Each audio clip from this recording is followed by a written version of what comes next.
Sana bwana, ni juzi kati tumeweza kumpoteza mama yetu. Kama wiki mbili zilizopita. Yeah. Tulimlaza 2 weeks ago on Friday. 31st. Pole sana bro. Hivi wenu ngapi kwenu? Mimi ni wa 4. Kwa watoto ngapi? Tuko wengi. Wengi ni ngapi? Kwani hesabu ama ni wale utasemaga siku tutasabigi watu. Tuko niseme kama tuko 10 hivi. Lakini kwa baba moja mama moja ni 5. 5. Ingawa pia tuko na dada yetu ambaye tulimpoteza kama miaka 11 iliyopita. Yes. So baba moja mama moja tuko 5. Alafu wengine sasa ni step. So kuna mwanamuziki kwenu ama wewe ndio mwanamuziki peke yake? Babangu alikuwa mwanamuziki. Mzee. Akaitwa nani? Alikuwa anaitwa Leni kama mimi. Lakini watu wanamjua Dr. Leni ama Dr. Leonard Wanganga. Alikuwa daktari pia. Na yeye kuna wakati kwa muda mrefu alikuwa akiimba. Alikuwa mpaka na band, alikuwa mpaka na madansa wake. Kwani kikundi kizima. Kabisa alikuwa anajiita Afro Sunset.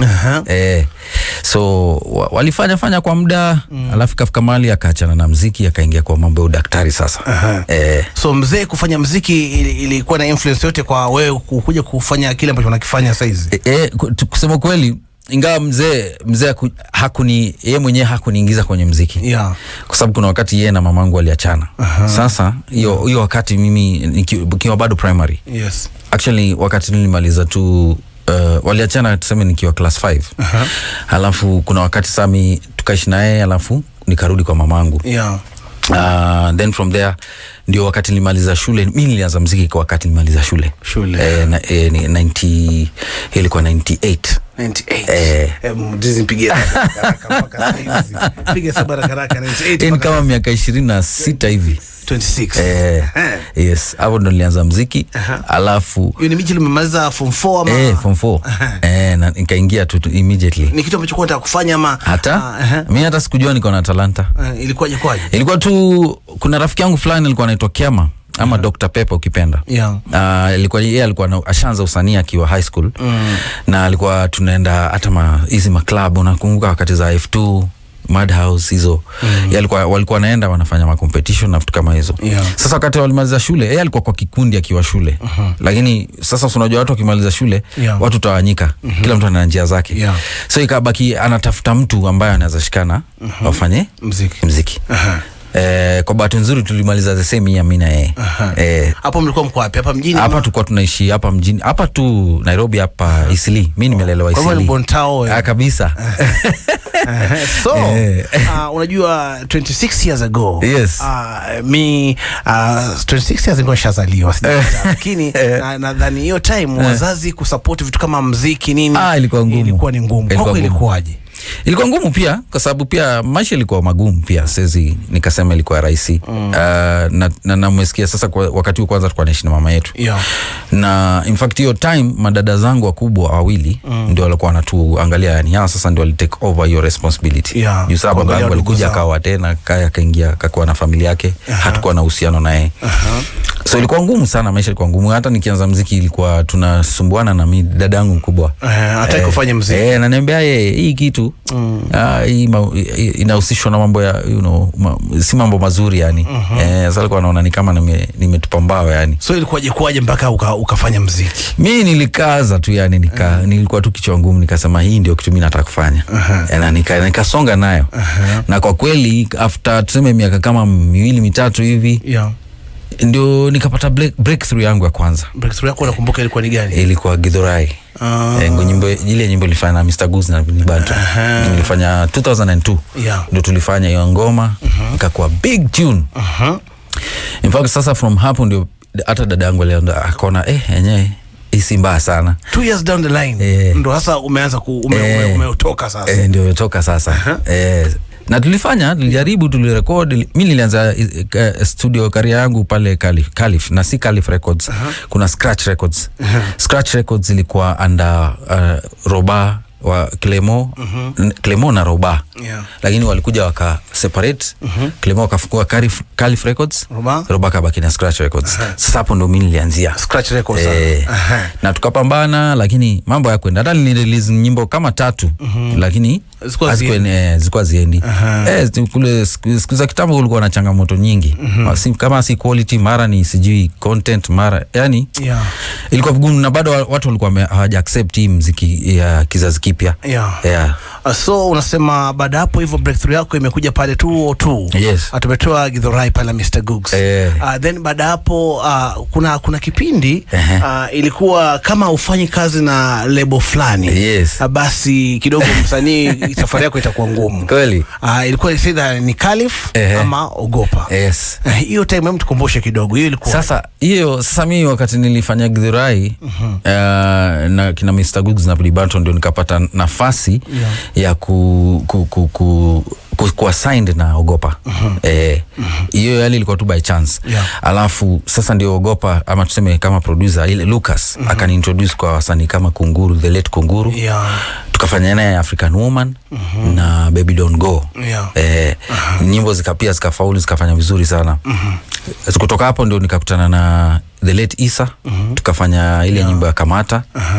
Halafu same time tu, around the same time mama the following year tunakutana na Nameless. Ndio tukafanya nyimbo ambayo ilikuwa wakati ile alikuwa anafanya, wakati Isa alituacha, Nameless akaanza kufanya album yake kwa sababu tayari album ya Isa ilikuwa ishakuwa launched. Ndio sasa akaniambia anafanya pia anafanya album. Na kama ingewezekana tufanye nyimbo moja at least. So ndio tukafanya naye Juju. Then bado nikakutana na kijana mwingine anaitwa Indigenous, tukafanya nyimbo ambayo inaitwa MOU. Sasa itakuwa tunaongelea album ambayo unaenda ku launch next month. Yes. Itakuwa album yako ngapi? Ya pili. Ni ya pili. Kuna kwanza inaitwa Kwa Nini. Alafu sasa ni ya pili. Hii album nimeshirikisha wasanii kadhaa. Kuna mtu kama tuseme Veril Mkaliwao, Kidum, kuna Sage, wasanii ni kibao. Wasanii mpya. Alafu pia kuna maproducer wengi pia. Album ya kwanza ilikuwa inaitwaje? Ilikuwa inaitwa Kwa Nini. Kwa Nini? Ambapo ilikuwa na wasanii kama gani? Pale nilikuwa nimeshirikisha kina nani? Kuna wasanii kama nani nilifanya naye? Big Pin. Big Pin alikuwa kwa hiyo nini? Hata Nameless kuna nyimbo ambayo tulifanya naye ambayo hatukuirelease lakini iko kwa album. Na nani mwingine? Sijui kama naweza kumbuka. Sikumbuki hao wasanii. Ni kitambo. Ni kitambo. Nilikuwa naangalia baadhi ya wasanii ambao labda mmekuwa kwenye industry wakati mmoja. Watu kama kina Mr. Googs. Mr. Googs hizi pastor ama? Ni pastor, hata akona church. Akona church. Watu kama kina Lady B mlikuwa wakati mmoja pia. Lady B. Lady B tufanya kazi na yeye. Anasema ni hizo hizo enzi. Lakini yeye alikuja baadaye. Yeye alikuja baadaye. Yani kwa kila mtu anajaribu kusema kuna wengi ambao mnaweza nao muziki, wachache ambao wanafanya muziki mpaka sasa hivi. Wale ambao bado wanapambana nayo. Unafikiri wewe ni kitu gani kimekuweka kwenye game mpaka sasa hizi? Kitu cha kwanza ni neema tu ya Mungu. Kusema tu kweli, neema ya Mungu, kwa sababu bila Mungu huwezi. Lakini pia kuna bidii. Unajua lazima utie bidii. Hakuna kitu yote unaweza fanya kwa hii dunia kama hujatia bidii. Lazima upush, yani kuna kazi, yani unachukulia, yani muziki ni lazima uchukulie kama kazi yoyote ile. So unaona kama uko job hapa. Usipoamka asubuhi useme naenda kazini. Utalipa rate vipi? Utakula vipi? Familia yako so muziki is the same thing. Lazima uchukulie serious na si rahisi.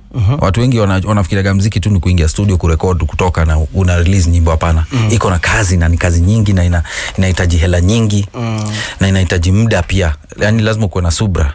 Bila subra huwezi. So kuna ile tunasemanga uko tu uko na ile discipline.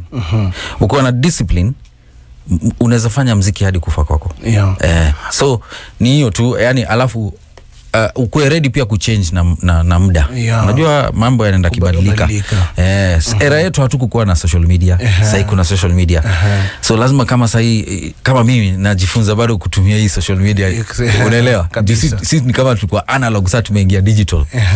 Waona, so lazima uweze kuchange na wakati. Uende ukibadilika na ukubali kwamba mambo yamebadilika kwa hivi na vile.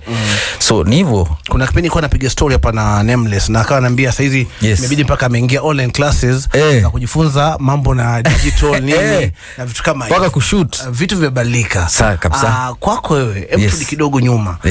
Tembea mko kwenye muziki. Unajua sasa hizi kuna digital platforms watu wanatengeneza pesa pale. Kweli. Kwani nyinyi mko njia gani mko mnatengeneza nayo pesa sana? Sisi kusema kweli njia ya kwanza ilikuwa ni through, na hata mpaka saizi ni through performances, kupiga show. Hiyo ndio ilikuwa njia ya kwanza, lakini wakati ule kwa sababu tulikuwa na digital, ulikuwa unauza kama ni CD unauza CD. Na hapo awali kulikuwa na tapes. Ulikuwa unauza tapes, zilikuwa zinauzwa yani. Unaenda kwa distributor huko River Road, mnaelewana, alafu mnaelewana maybe kama atakulipa tuseme kiwango fulani ya pesa, alafu unamwachia master, alafu yana distribute. Kwa sababu ukisema ni wewe mwenyewe ufujifanyie inakuwa ngumu, so inakuwa kama distributor. Na sasa wewe unakuta hiyo kazi ni ngumu kwa sababu hauna zile channels. Unajua kitambo ulikuwa unaona watu wale mahoka sana walikuwa wanauza ma tape na ma CD ile enzi. Lakini sasa hapo ndio pesa ulikuwa unapata pesa yako, yani sasa the other out yani ni tofauti ya kutengeneza pesa. Lakini the main mali watu walikuwa wanatengeneza pesa ni performance, live performance. Kumekuja kawa na vitu kama kiki na vitu kama hivyo, back in the days vilikuwa hapana. Sasa hiyo kwanza hizo siku ukijaribu kitu kama ni kama unamaliza career yako. Ilikuwa ni muziki uongee. Ni kazi yako ndio nilikuwa nasema. Jaribu hizo makiki hizo siku. Unakuta yani wewe jina yako inaharibika, haupati mashow, watu wataki kuona hata interview kama uwezi fanya. Unakuwa disgrace kwa jamii. Kitu chako cha kwanza cha gharama ambacho unaweza kumbuka ulinunua na pesa muziki, kitu gani? Changu za kwanza cha gharama, najua vipo vingi, lakini kile cha kwanza sema hii ndio ilikuwa naweza sema ilikuwa ni radio ama ni fridge. Afikiri ni fridge. No, gari. Gari. Ilikuwa lini hiyo? Hiyo ilikuwa ile time ya kampeni ya, ilikuwa ni Uhuru ama ni wakati Kibaki alikuwa anaingia. Nilipata deal kulikuwa sasa unakujua kulikuwa na mirengo tofauti.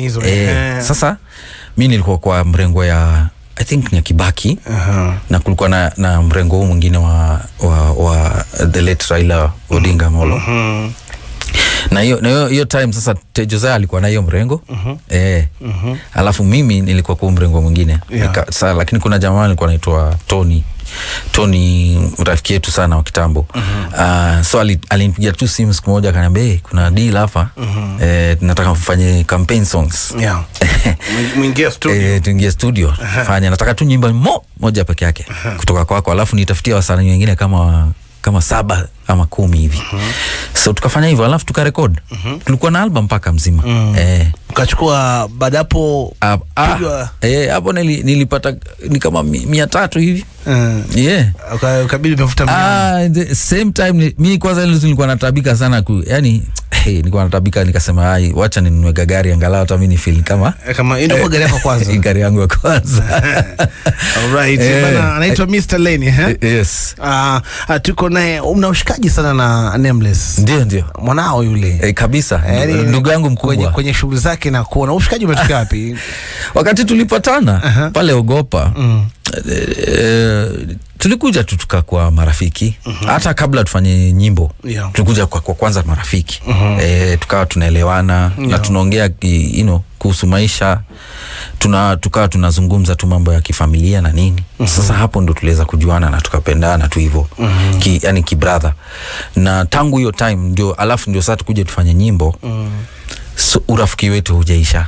Na umezidi tu kuwa mzuri. Hata kama sasa tunajua Nameless anafanya Nameless at 25. Mimi niko ndani katika nitakuwa na perform Saturday hapo Carnival. So urafiki umeanza kitambo. Unasema miaka 26, una mpango labda pia kuja kusherehekea labda miaka fulani since umeingia kwenye game? Naona anaitwa nani, Nadia alikuwa anasherehekea 10, Redson atakuwa anasherehekea 30, Nameless anasherehekea 25. Yes. Leni lazima itafika wakati nikijiandaa vizuri. Sasa hivi unaona na release a new album. So kwa hivyo mambo yakienda vile tunatarajia, tuko na mpango hata sisi tutafanya. Leni, una familia? Ndio. Bibi, watoto? Kweli. Wangapi? Niko na bibi moja na watoto wawili. Kuna kijana ako sasa miaka 16 na niko na msichana wa miaka 11. Hapo kuna yote anaonyesha dalili za kuwa msanii, kufuata njia za baba? Sijui kama hata wote wako na mambo yao tofauti, niseme tu. Ingawa nasikia my daughter akiimba na kijana wangu anapenda ku dance, lakini yeye ni mtu wale ni matek, ni mtu anapenda mambo ya computer na nini. But msichana wangu yeye naona characteristics zake ni kama zangu, kwa sababu ni mtu anapenda mambo ya kuchora, ni very artistic. Ni artist. Ikitokea mmoja wao aseme mzee anataka kuwa msanii, kitu ambacho utasupport ama?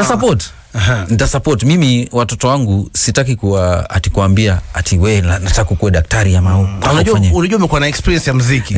So unajua ubaya wake na uzuri wake, magumu yake. So unaangalia useme muziki. Hapana. Mimi naamini kwamba kama mtoto wako anakuiga wewe na anaona kwamba wewe yani ile kazi ambayo umefanya si ndio umemlelea kutoka kwa ile kazi ambayo unafanya kabisa, ndio umempeleka shule. Mimi nalipa school fees kwa sababu ya muziki. Nalipa nyumba ile naishi juu ya muziki. Chakula, kila kitu ni juu ya muziki yangu. Sasa kama mtoto wangu anataka kuifanya, siwezi mkataza. Sababu hata yeye anaona zile vitu tunafanya. Ameona na muhimu wake. Ananiambia dadi, mimi nataka nguo, nataka kiatu, nataka hii. Anapata kupitia muziki. So yeye akitaka kufanya muziki, siwezi mkataza. Lazima nimuoneshe, nitamwambia hapa kunaenda hivi, hapa kunaenda hivi, unaenda hivi, usifanye hivi, usifanye vile. So siwezi nikamkataza, ila nitampatia motisha. Chochote kile anataka kufanya, mimi hata sina, yani sitaki kumwekea pathway, sitampimia. Yeye afuate ile nambamba kabisa. Alright bwana, tuko na Mr. Leni. Story nyingi given a chance. Yes. Urisho nyuma, tuseme 20 years back, ni kitu gani unaweza sema ungefanya tofauti na venye ulifanya, ama kitu gani labda ungebadilisha? Kitu unaweza sema, na hii kwanza nataka iende wasanii wenzangu, mambo ya kuinvest. Unajua wakati wewe ukiwa mchanga, kuna vitu ambazo unafanya lakini hauoni mbele, yani huoni tuseme from 10 years from now ama 20 years from now. Naweza sema wa invest. First of all, invest in your craft. Yani hiyo kitu ambayo unafanya kama ni msanii, wekeza hapo. Ile wanasemanga plow back to your craft. Halafu ekeza, yani fanya investment. Kama kuna investment nyingi sana, kama sahi kwanza kuna unaweza ka pesa yako katika mambo ya hizi mambo za shares. Ama tuseme kuna hata government bonds na vitu kama hizo. Halafu ukiweza pia nunua ka kiwanja. Wakati tunaona hela inaanza kuingia, tafuta ka kiwanja. Jenga ka kitu hapo. Kwa sababu kuna kushuka na kupanda. Ama kupanda kushuka. Unajua ungefanya mapema. Ningefanya mapema. Usitumie tu pesa kiholela. Kwa sababu kuna leo na kesho. Na haswa ukishapata familia, unajua ukiwa peke yako, kuna mambo ambayo mtu haoni. Lakini wakati umepata familia ndio unajua kumbe kuna school fees nalipagwa. Watoto majukumu ni mengi. Na wakati ushapata familia, kuna vitu ambazo uwezi fanya kama wakati uko peke yako. Sasa haya mambo lazima ufanye wakati uko kijana, kabla hujaoa. That is kama unapanga kuoa kabisa. Jipange mapema, ndio hata familia ikikuja tayari ushawatengenezea bass. Ndio struggle sana pia. Lakini tutafanya dance yake. Tutafanya. Hapo mshirikisha Sage. Nimemshirikisha Sage. Sage ni mwanamuziki ambaye nimemjua kwa muda na nimetaka sana kufanya kazi naye. So ilibidi tu yani tukaa chini tuone vile tutafanya kazi. Na she's a very easy lady to work with. Kwa hivyo nilimcontact nikamuuliza ni vipi tu niko na nyimbo hapa sijui kama ungetaka kufanya. Akasema lazima. So tukamshirikisha na ndio hiyo nyimbo imetoka. Iko tayari sasa tu ni video tu tunataka kumalizia alafu. Ni nyimbo ambayo ina hisia nyingi. Unasema hapa ni mtu amekudanganya, ni mke wa mtu ama ni yani mimi kwangu ni mke wa mtu. Lakini ni kama ambaye alikuwa katika mahusiano na bwana hivi lakini hakuwa amenielezea. Sasa mimi ninafika mali na kuja kugundua kwamba ni mke wa mtu. Bado hawajaachana lakini wako katika process ya kuachana. Story kweli ama ni usanii? Ni usanii. Kwa nini? Sio kweli. Sio kweli. Umekuwa kwenye ndoa kwa muda gani Lenny? Ni miaka mingi, more than 20 years. 20 years. Kuna hii sababu tulikutana na wife hiyo time wakati tu nilianza tu around 2003 hapo. Ndio tumepatana naye. Utasikia watu wanakuambia msanii ukitaka kupotea oa. Kwako wewe miaka 20 kwenye game na bado uko hapa. Lenny yupo na anaendelea kufanya vitu vyake. Ndio. Wewe unalipi la kuambia watu kama wanakuambia ati msanii ukitaka kupotea wewe ingia kwenye kuolewa ama oa? Wacha niseme hivi. Kila ndoa ina mambo yake. Na watu ni tofauti. Kuna mtu ambaye utakutana naye na muelewane, msikizane, mwanze familia, mshirikiane. Bora tu umepata the right person. Rafiki yako. Ndoa yani mke wako lazima kuwe ni rafiki yako ama kama ni mume lazima kuwe ni rafiki yako. Na lazima muelewane kila kitu. Yani ndoto zako, maono yako yani chochote kile unafanya lazima pia simame na wewe. Usipoweza kusimamia partner wako then hakuna mahali mnapelekana. Kwa hivyo ni ule mtu ambaye umepatana naye ndio inamata sana. Tukiachana na muziki, Lenny ni mfanyabiashara. Na anafanya biashara nje na muziki. Ndio. Hivi unafikiri mtu anaweza ishi kwa muziki peke yake? Inawezekana. Kuna wasanii wengi sana wanaishi kwa muziki sana. Kuna watu wanaishi kwa muziki. Kwani Nameless anafanya nini? Nameless yeye alisomea architecture. Lainsi practice ajengi. Ana practice lakini ukiangalia sasa ni muziki. Ni muziki. Kwani watu kama tuseme kwa mfano mtu kama Chameleon. Ni muziki. Na si hao peke yako, wako wengi. Ni wengi sana, mtu kama Kidum. Ni muziki. Ni vile yani nilisema muziki ni kazi kama ile bora uipatie heshima yake na unajua watu unafikiria unaweza fanya muziki ati uipatie tu 10% ama 20 alafu ufikirie mambo itakuwa sawa. Hapana. Muziki pia inaitisha ile kazi, yani ile time unaipatia ni lazima, kama tu vile unapatia time ya kazi yako ama biashara yako, ndio muziki pia ina demand. Uichukulie be serious, itakulisha, itakuvisha na hata inaweza kupeleka, yani itakupatia maisha ambayo wewe mwenyewe ungewaifikiria. Ni lazima tu kuwe serious nayo. Kwanza tu yani umepiga simu na umewahi. Hiyo ni pesa nzuri. *337#. Yes, ingia pale vile chagua zile box ni 6 mtu wangu, na wewe pia uenda kaangukia mkwanja uko pale hadi shilingi 300,000. Uenda kujishindia 50 yako, 100 yako. Tangu nimeanza hapa pesa nyingi zimeenda ni 108. Changamka jamani. *339#. Chagua zile boxes, weka pin yako M-Pesa na tukai sana. Tukirudi tushamalizana na Mr. Lenny, pesa itakuwa inatembea. Now hisia zangu. Ngoma 20. Umeamua tuanze na hii moja. Ya inaitwa Hali Gani. Hali Gani mbona? Hali Gani kwa sababu kwanza nimemshirikisha Sage. Kwa sababu Sage namwaminia sana kama msanii. Alafu ni nyimbo ambaye inaingiana na mambo ya kimaisha yani. Kuna watu wanapitia hizo vitu, unasikia nikimba kwenye nyimbo yani. Na pia kuna ule producer ambaye tumefanya kazi naye ambaye anaitwa Mastola. Naaminia sana kazi yake. So katika hii project nimeona ni nyimbo ambaye inaweza appeal kwa watu wengi. Na watu wanaielewa, yani wanaelewa hiyo hiyo subject ambayo iko katika hiyo vibe. Yeah, so alafu tunaanza tu mdogo pole. Nyimbo ni nyingi, na kuna zile mpaka za club, yani kuna nyimbo niko na nyimbo tofauti, yani album yangu iko so diverse. Wasanii wagani wengine umesema kwa hapo? Nilikuwa nimetaja Sage, nimetaja Kidum. Kidum iko kwa Kidum iko kwa kwanza ile nyimbo tunafanya naye. Kidum pia ni moto na ule ni moto kabisa. Patana moto wawili noma. Kuna Njita kutoka Malindi. Sijui kama ushamfahamu ama umeshapata kusikia. Itabidi mtafute baadaye. Ule ni rapper. Haya, kuna Habib, ndugu yake the late Isa. Nani mwingine? Kuna Gabiro Mtunesa Sari kutoka Kisumu. Gabiro namjua. Gabiro namjua. Unaona vile tumetembea? Nameless hayuko kwa hii project. Hayuko. Mbona? Yes, sasa unajua pia amekuwa akifanya, by the way hata yeye anafanya album. In fact hata nikidhani ashamaliza. Yeye pia amekuwa busy, alafu pia amekuwa busy na hii mambo yake ya Nameless at 25. Lakini bado tutafanya kazi na yeye. Sijui mbona, lakini mimi time naangalia kwenye mtandao wako naona unatoa album na naangalia upande na Nameless ana hiyo shughuli yake, nasema si mmoja angetulia hapa mwenzake kwanza yake. Sijui, yani unajua kuna ile mtu anakuja kuna lakini nikakumbuka haona watu wawili tofauti, kila mtu ana shughuli. Sasa utaacha kazi yako kwa sababu wasanii tuko wengi. Simuona kama Nadia ametoka kufanya yake. Sasa tungesema Nadia asifanye kazi yake kwa sababu maybe Nameless anafanya ama Red Sun ndio huyo anafanya, and Red Sun mwingine ndio 29th anafanya, unaona. Kwa hivyo kazi unafanya bana, wewe fanya katika ile time wewe mwenyewe unaona ni sawa na inakufaa. Unasema hii album ina uzito fulani kwako. Mbona ama ina uzito upi? Unasema intimate kwako. Very intimate kwa sababu kwanza kabisa nimempoteza mamangu just the other day. Hiyo nyimbo ambayo nimefanya na Kidum, nimeimba kwa chorus, naimba Kitaita.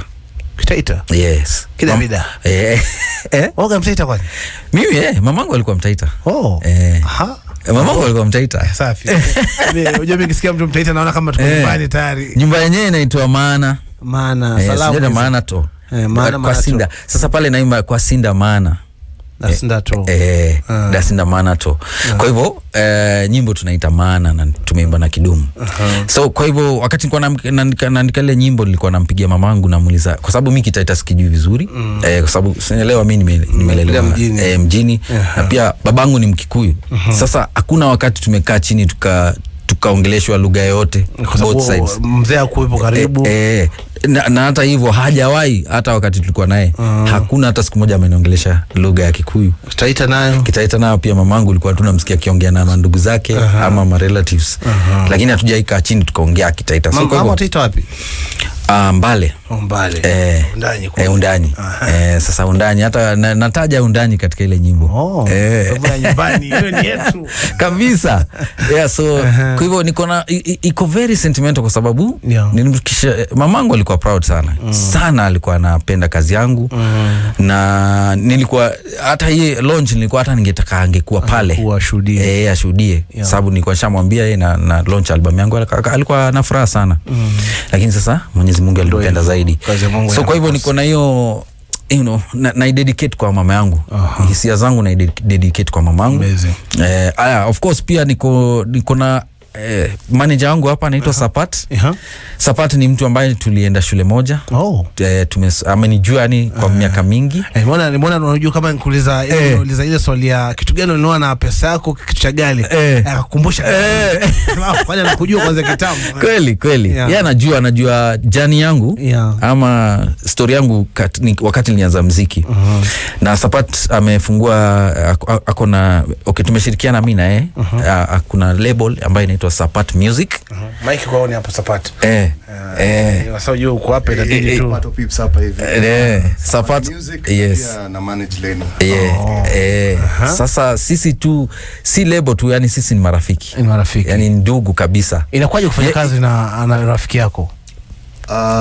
Lenny akianza muziki nilikuwa, lakini akianza bado tulikuwa high school kwa sababu ndugu yake mdogo anaitwa Christian, nilikuwa naye katika darasa moja wa classmates.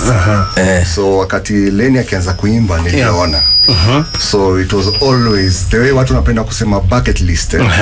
it was something I really wanted to do kama Sapat, kwa kina Lenny kama producer wa Lenny. So ilikuwaje mpaka mkaja kuamua acha tuwake pamoja? Wewe ndio approach ama ilikuwaje ukaamua sasa acha tukam up na kitu kama hiki cha muziki? Kwa muda mrefu Lenny alikuwa ameweka muziki kando, you know. Alafu mimi nilimwambia kipaji hakiozi, you know, talent ipo. And music is a gift and a curse. Because ukiwa kwanza yeye ni talent ya kuimba, ideas haziwachi kuja. Lala unafikiria idea fulani. So hizi vitu zote usipozi express zitakuja siku moja kukusumbua kabisa. So 3 years ago nilikalisha Lenny chini, kwa sababu mimi hata my day job nawakia studio ingine kama projects director, studio inaitwa Ketable Music. So years experience kwa studio na kwa na wasanii wengi wengine. Niambia Lenny, wewe rudi kwa muziki, alafu niachie heavy lifting, mimi nitafanya. Wewe leta kipaji, mimi nita assemble team, nita assemble producers, na I promise you tutafanya kitu ya nguvu sana. Imechukua muda kwa sababu also my vision was to have diversity. And we were not looking at styles zile ziko nini. Sisi tutafanya muziki, and we want muziki ile itaka kwa shelf for long. Siku hizi mtu anatoa muziki leo, after 2 weeks utaki kusikia tena. And that is why imetuchukua 3 years kufanya hii album. Iko na 20, actually si 20, ni 20 plus bonus. Umesema imechukua 3 years? Yes. Tumerecord Nairobi, tumerecord Kisumu, tumerecord the coast, so Mombasa na Malindi. Na tumeshirikisha new younger artists. Kwa sababu Young Jita ni msanii Malindi, anajulikana kama Mr. Malindi. Ukitaka kufanya kitu yote Malindi lazima umshirikishe. Usipopitia kwa mkono yake audience hawatajua. Na ni msanii nimeona akianza, kwa sababu Malindi is like my third home.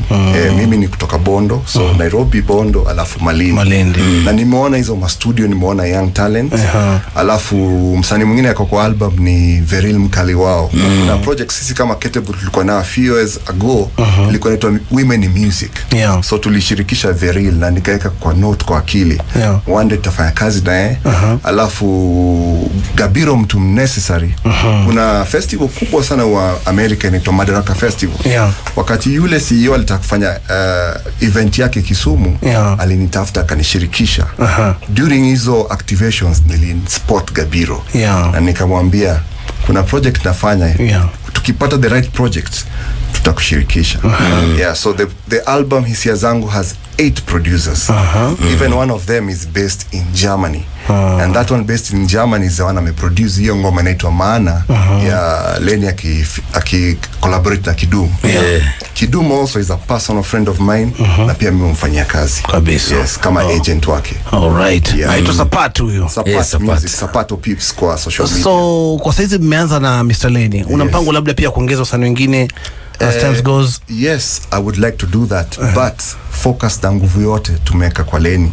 Na one thing nilim promise tukianza album, nilisema watu wengi wanatoa album wanaweka kwa social media na wanachana nao hivyo.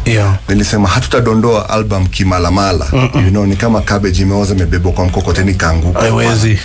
Launch si kubwa sana, lakini ni intimate, na we are promising the audience live version of this album. So tushaanza kuprepare, tuko na one of the best bands in the country and the best musicians. So ticket ni kwa hivyo si peke yake atakuwa na perform, kutakuwa na wasanii wengine? Hapana. Siku ni ya Lenny, unakuja kusikia Hisia Zangu, lakini tumeka band ile itambak kwa live presentation, si ya DJ. Itakuwa quality kabisa. Lakini wale wasanii ambao watakuja ni wale wasanii kama Habibi vile tumemention, wenye wameficha kwenye album. Veril Mkali wao. So itakuwa wapi? Itakuwa kuna club inaitwa Bla Bla, iko pale Westlands. Hapo ndipo tunafanyia. Kuna wale wanashindwa sawa, mashabiki wanasikia bro, na wengi wangetaka kuja ku celebrate na wewe kwa sababu itakuwa ni celebration. Wanapataje tiketi ama wanakujaje? Ticket utapata kuna hii nini inaitwa Hustle Sasa. Sijui kama umepata Hustle Sasa.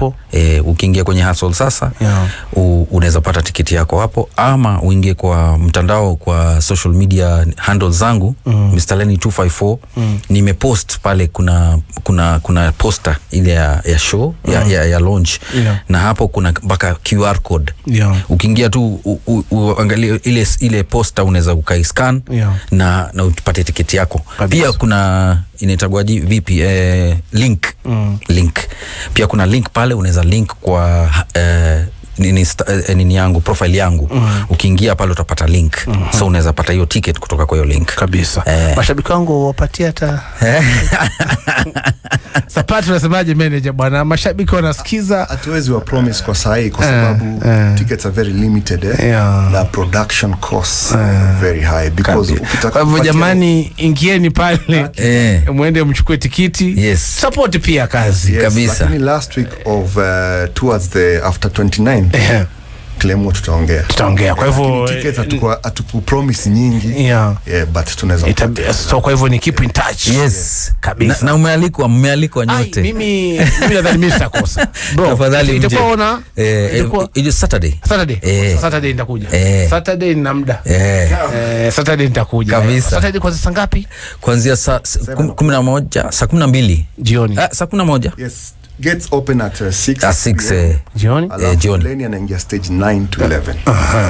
Right. 0719012700 chap neno moja kwake Mr. Lenny, tuko naye hapa Kizangila. Changamka mwanangu. Mkwaje Mr. Lenny? Yes sir. Mambo vipi? Shega. Mambo shega kabisa. Sasa mimi nakubalika kuja na kijapa changu sasa hivi kwa jambo. Wewe bwana. Wajaba peleka huko.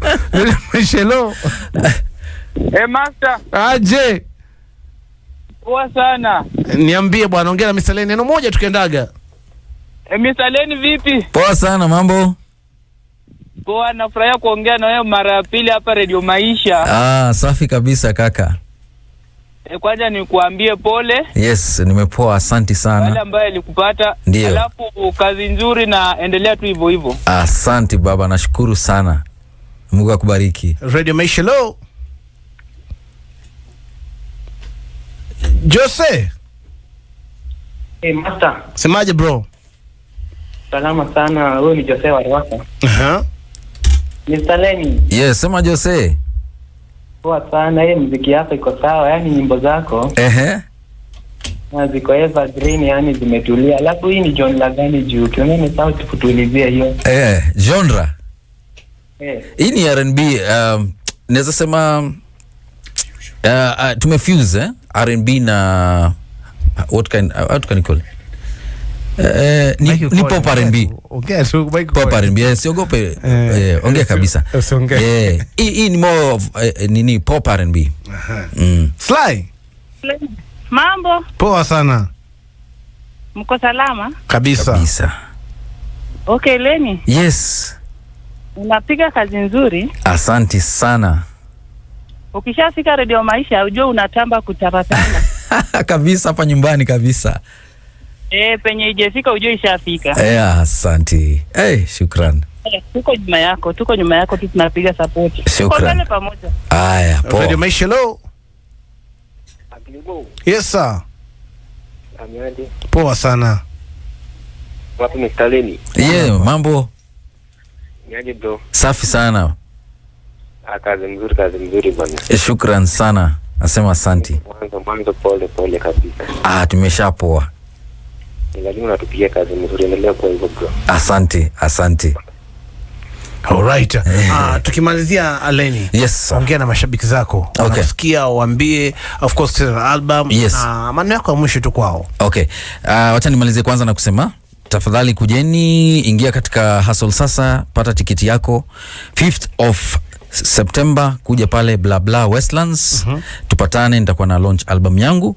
Alafu ingia katika mtandao yangu Mr. Lenny 254 kama ni Instagram, TikTok, pia na Facebook utapata hapo Mr. Lenny 254. Na pia unaweza ingia katika YouTube Mr. Lenny Kenya Mr. Lenny Kenya.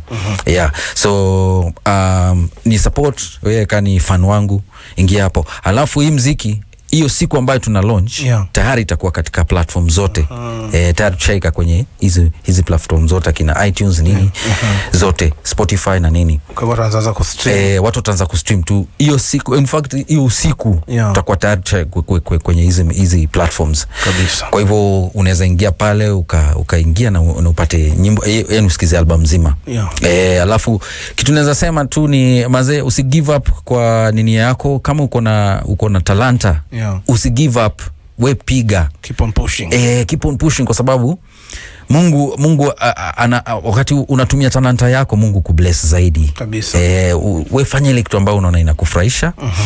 Fanya tu, tia bidii. Hakuna kitu ambaye si nzuri. Bora tu haupigi, hauibii watu. You know, wewe unafanya kazi yako nzuri, wewe Mungu atakubariki. Na kwa wasanii huko nje, endeleeni kufanya kazi nzuri. Tupatane, tushughulikiane pamoja. Kwa mafans nasema asante sana kwa kunishikilia hii miaka yote. Bila nyinyi sidhani ningeweza. Na kwa nyinyi wana habari ama watu wa media, nasema asante pia kwa kunishikilia. Na tutazidi kwa pamoja kabisa.